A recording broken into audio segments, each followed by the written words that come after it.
Frankie, sit in the hot seat. The hot seat.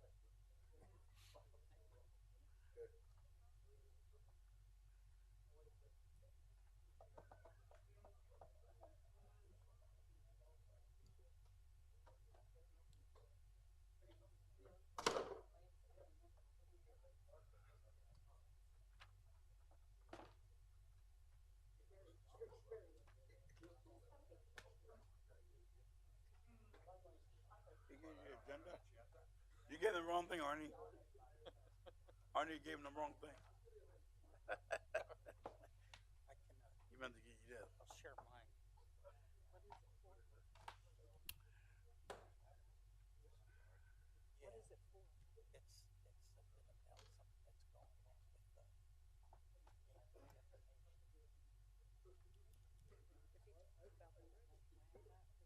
Yes, no idea what he's talking about. He'll get to you later anyway. Yeah, more like that.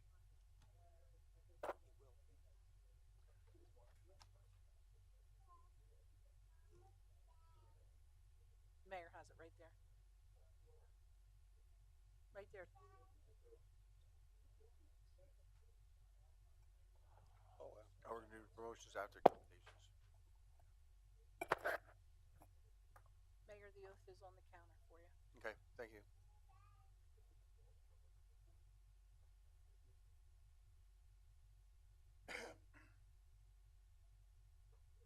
Oh, sure, I knew green light.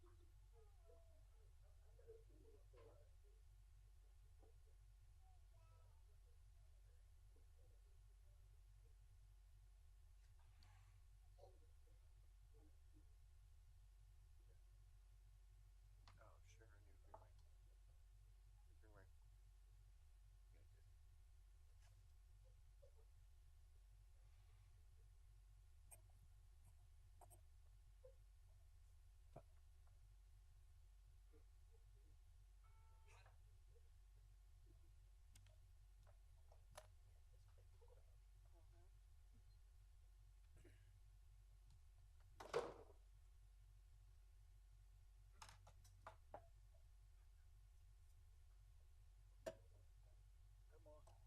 Another minute.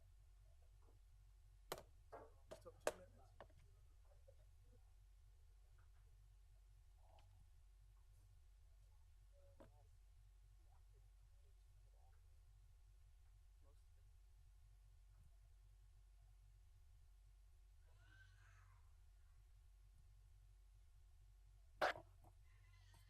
I'd like to call this meeting to order. The state of session of City Council. Please rise for the invocation, followed by the pledge of the flag. Heavenly Father, as we gather here this evening to do the work entrusted to us by our residents, we ask that you watch over the people assembled to be honored here this night for their efforts as first responders, and especially for their efforts on the evening of July 5th. We ask that you instill in the others residents the desire to assist others in need in their time of need. Amen. I pledge allegiance to the flag of the United States of America and to the republic for which it stands, one nation, under God, indivisible, with liberty and justice for all. Roll call, Madam Clerk.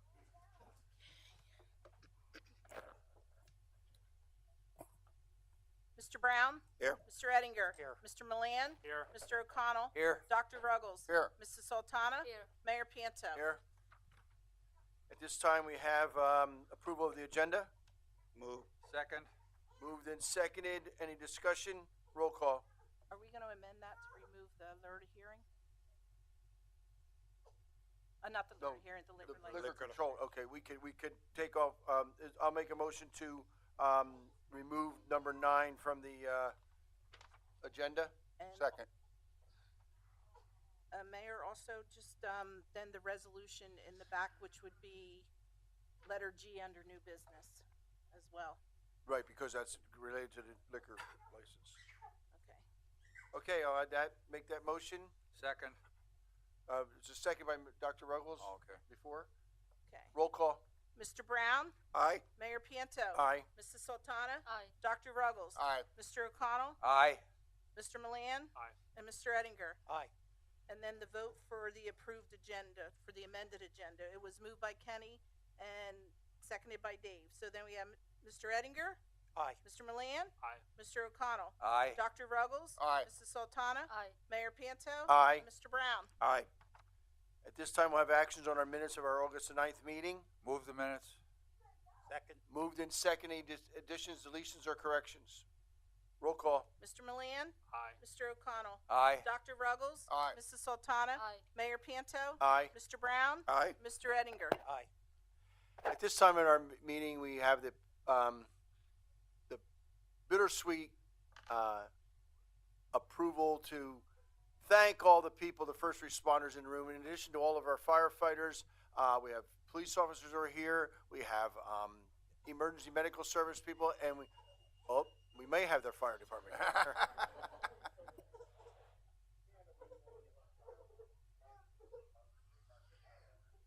And the group that we don't have here tonight to honor, I do want to mention is that we appreciate all your efforts from the emergency squad to our fire department police officers. We also want to thank the St. Luke's Easton campus emergency room. Dr. Facciano, who I met that night, he was there. He is a former Easton firefighter, treated our city administrator with utmost professionalism. The emergency department did a great job, and I will take the blame that I should have invited Dr. Facciano. I forgot until today, and I reminded myself, and I don't want to call him today and say, come tonight. So at this time, I'd like to call up the two civilians, Andrew and Ginger.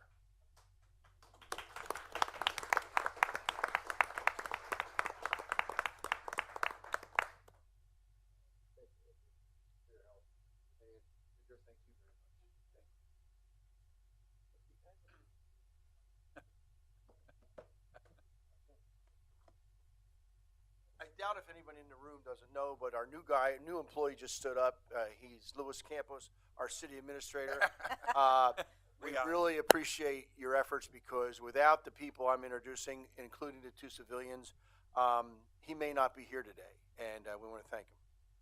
Officer Hannes and Officer Nimmons.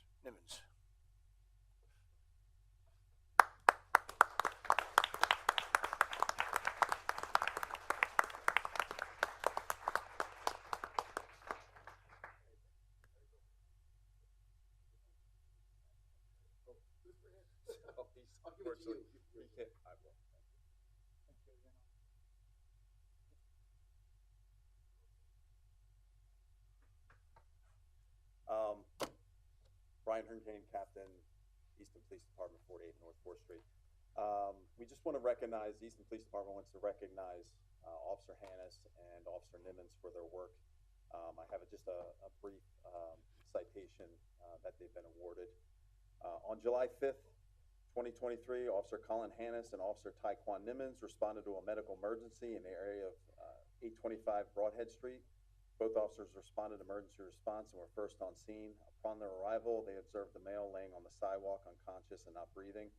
Officers took over CPR duties from a citizen and worked as a team providing CPR and administering a bag valve mask. They continued doing CPR for some time until EMS and Easton Fire arrived on scene and they were relieved of their duties.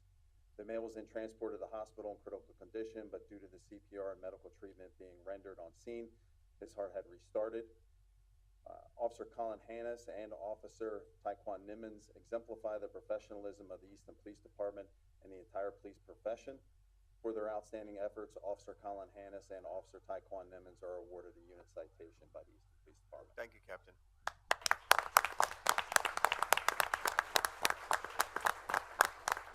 Unfortunately, Taekwon is at military training right now, so he could not be here with us. And just give you a brief thing about our awards. So they were submitted for the awards, and then all the supervisors in our department that don't oversee these two officers voted, and the entire department approved the award that they received today. So, okay. Thank you, Captain. I'm going to say the firefighters, except for Firefighter Walters. I'll bring Firefighter Scott Walters up. The others are on duty. Oh, I'm sorry. I see you sitting there. Al, so quiet.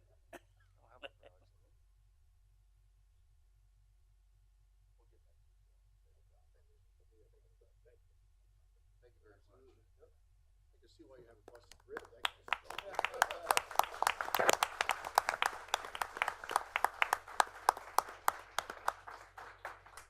As many of you know, our firefighters are also paramedics, so they were on the scene quite rapidly, as well as the police are right up there in the sector, College Hill sector anyway, so we thank them. And we want to thank also Justin Abbott and Brian Stocker from the Easton Emergency Squad.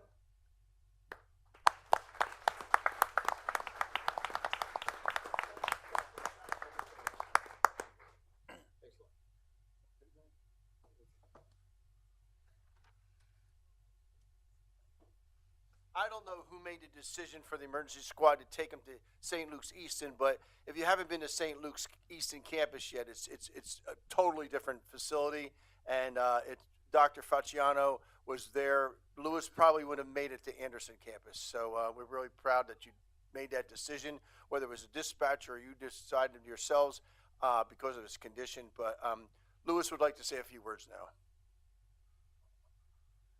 Mayor, I'm gonna keep it brief, but certainly, I just want to thank not only my two neighbors, but also all of the professional first responders and the community. Thank you to everyone, yourself and council and our employees here, who in one way or another reached out. And I will tell you that St. Luke's did a phenomenal job. And like the mayor said, if it wasn't for the quick actions of all involved, and there were many, I most likely would not be here today, and I won't sugarcoat that. But I'm very happy to be here today. Trust me when I tell you, when I wake up, I see things a lot differently today than I did before. So thank you so much to everyone, and for everyone who's reached out to me in one way or another, even if you didn't and you thought about it and you told me later on, thank you.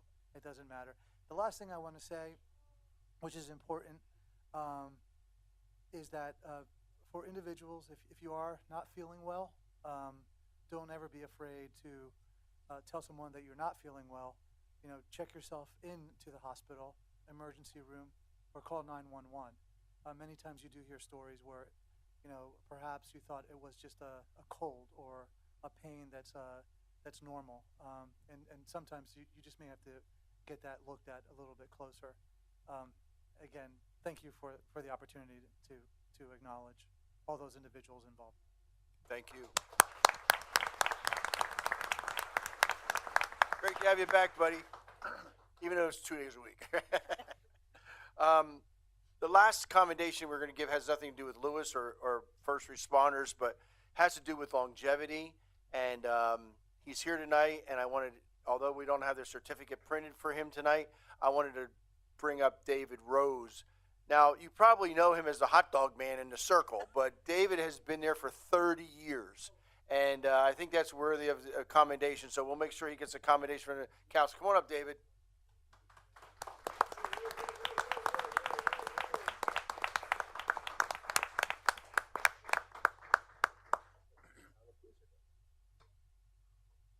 Congratulations, David. Would you like to say anything? I'd just like to say thank you to everyone. Oh, here it is.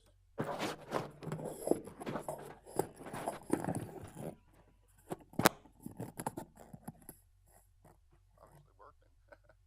Thank you to all my customers over the years, and even people that weren't customers. Thank you for even coming by and saying hello. David, you're a fixture out there every day, so we really thank you. And your hot dogs are good too. Sausage is even better. I've been working on your brother for like 2 years to try to get him out there to relieve you at 2 o'clock in the morning, but he keeps saying no. I don't understand why. I can't even get him in the daytime. Never good. I'd like to just say a couple things before Dave leaves. First of all, Dave and I are lifelong friends, the best of friends. We know that we can pick up the phone and count on one another for anything. The one thing I would say about Dave, he's always had this charisma of wanting to be in the community, whether it's selling hot dogs or helping kids or just being a friend. He's always been there.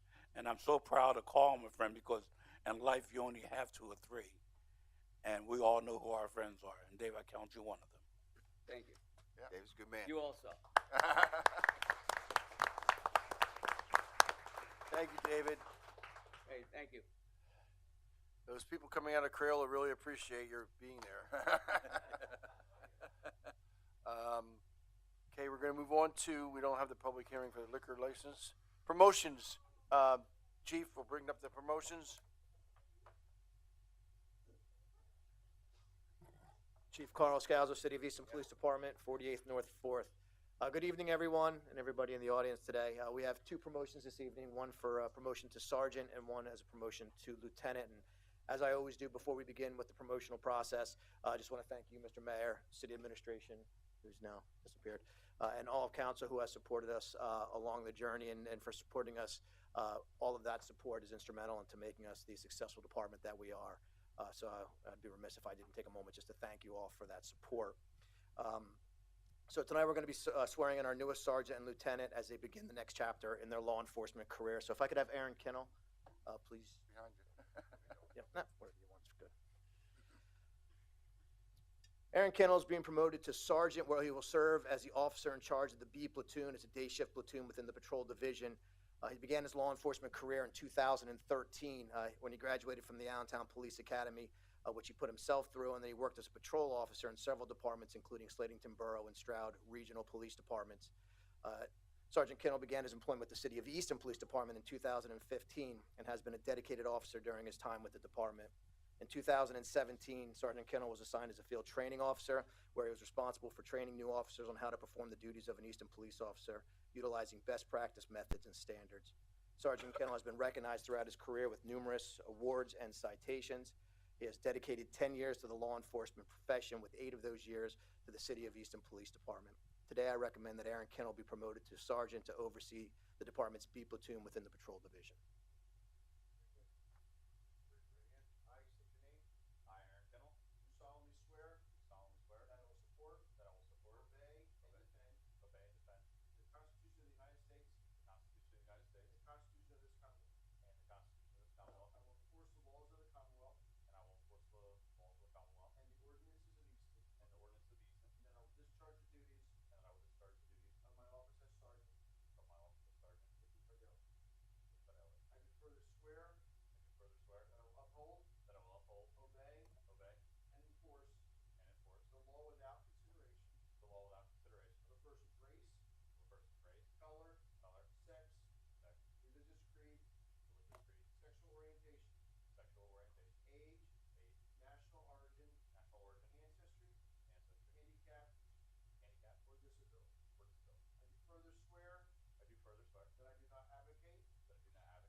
I would next ask Kevin Krish to please come forward.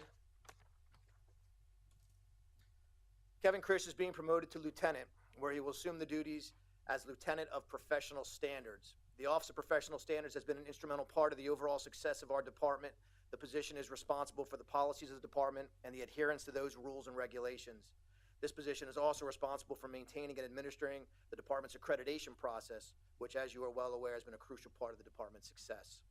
Lieutenant Krish has been employed with the City of Easton Police Department. He was employed in 2004 and has been a dedicated officer during his time with the department. In 2006, Lieutenant Krish became a defensive tactics instructor, responsible for training officers in self-defense, the proper utilization of force, and various life-saving techniques. In 2007, Lieutenant Krish became a crisis negotiator and worked under the umbrella of the Special Response Unit to successfully resolve high-risk situations such as suicidal persons and barricaded subjects. In 2014, Lieutenant Krish became the leader